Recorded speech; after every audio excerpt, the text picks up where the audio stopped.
Good morning, good morning, good morning. Good morning mga kasari. Kamusta na ang bentahan? Tagtumal dahil bumabagyo. Bumabagyo po ngayon. Sure na ang aking mga kasari ay hindi... Ewan ko kung nakakakota. Ako kasi hindi nakakota kahapon eh. Buti pa ng mga nakaraan nakakota. Pero ngayon wala. Nakaw, eto si Yellow. Wait lang. Hello. Istorbo dahil sa dumating ang yelo. Ayan na po ang King Sari-Sari Store. Ah, nung nakaraan, hindi ko pala nakwento sa inyo yung nung namili ako. Grabe ang taas ng kape. Kape ang nagtaasan. Nagtaasan ng kape. Ito, ito, nagtaasan. At saka yung classic. Classic na kape ang taas. Grabe. Yung magkano ba benta ko nito? Etong dati, ang benta ko dito ay 98. Tapos 100 na pala puhunan. Grabe, ang taas ng kape, ang taas ng bilihin ngayon. At ngayon, kaya siguro mababa ang benta natin kasi tumumal dahil nga sa nagtaasa ng presyo. Alam nga namang hindi natin itaas, 'di ba? Dahil nga sa nangyayari, pataas ng pataas ang paninda. So, syempre tayong maliliit na sari-sari store, itataas din natin. Ang bigas ang bumaba dati, ang Fuji ko 60, naging 58. Tapos ngayon, etong perfect na to, 46 po ang benta ko. Yung perfect hasmin. Perfect hasmin. Dati meron akong dog food. Tinanggal ko na kasi hindi na kasya. Ewan ko kung ibabalik ko ulit. Pero napakasikip na po kasi ng aking sari-sari store. At saka, ang gardenia ko ay ubos na padating po ngayon dahil ngayong araw ay Sabado. Hindi po pwedeng mawala sa akin yung mga drinks na yan. Talagang napakalakas po yan sa akin. Yung mga Pocari Sweat, ang taas na rin ng ang patong ko po dyan sa pinakamalaki na yan is 15 pesos. 2 liters na Pocari Sweat. Yan. Yan ang aking sari-sari store.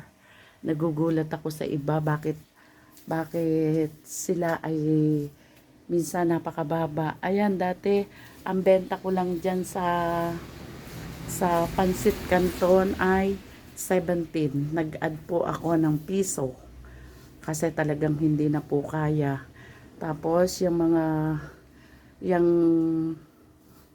Lucky Me Chicken, Lucky Me Beef ay 13 pesos. Dating 12. Sabi nga po ni Rose Jam 11, hindi na daw uso ang tubo na piso. Totoo naman, napakahirap mamili. Tapos kung wala kang sasakyan, talagang magko-commute ka tricycle. Ang pinakamababa sa tricycle na binabayad ko is 150. Kaya paano mong tatangkilikin ng piso na tubo? Ayan.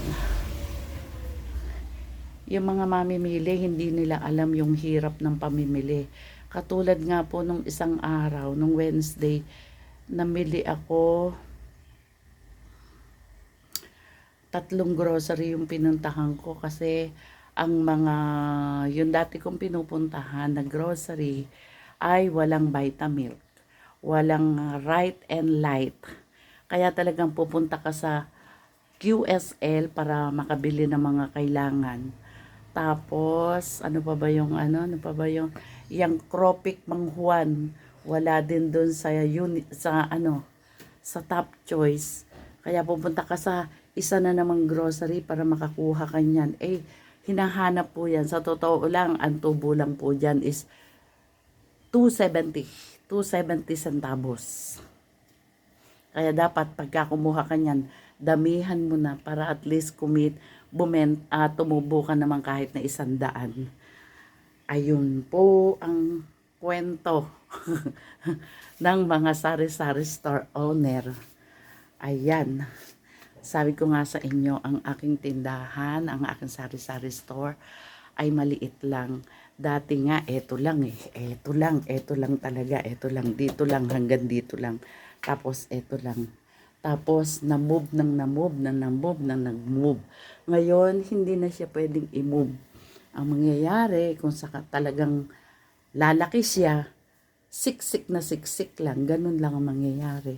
Pero pangarap ko talaga grocery. Pero walang pag-asang maging grocery dahil eto na ngayon. At nga pala, ang tanong, kumukota ba ang mga sari-sari store? Ako kahapon hindi.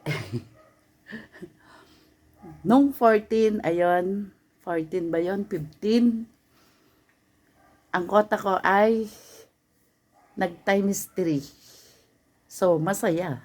Kaya nakapamili si Mami Perla at nag-stock na rin ng ibang drinks. Ngayon, konti na lang ulit ang drinks, kaya kailangan na namang lumabas ni Mami Perla. Ayan po, ang pagsasari-sari store, tiyagaan lang talaga kasi kung hindi ka magsasari-sari store, talagang aasa ka lang sa bigay ng mga anak, bigay ng mga asawa, pero iba pa rin talaga yung may sarili kang income kasi meron kang pang Lazada, meron kang pang Shopee, meron kang pambili sa TikTok. Kaya yung ibang benta ko, napupunta talaga doon. Tapos, kinukuha ko po dito sa benta ng yellow.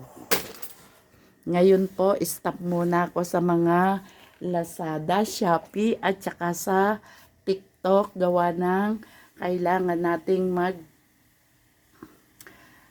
mag-ipon dahil ngayong December ay mamimigay na naman tayo ng something na pamigay sa ating mga customer, sa mga solid na customer. Ako po, hindi ko lahat binibigyan.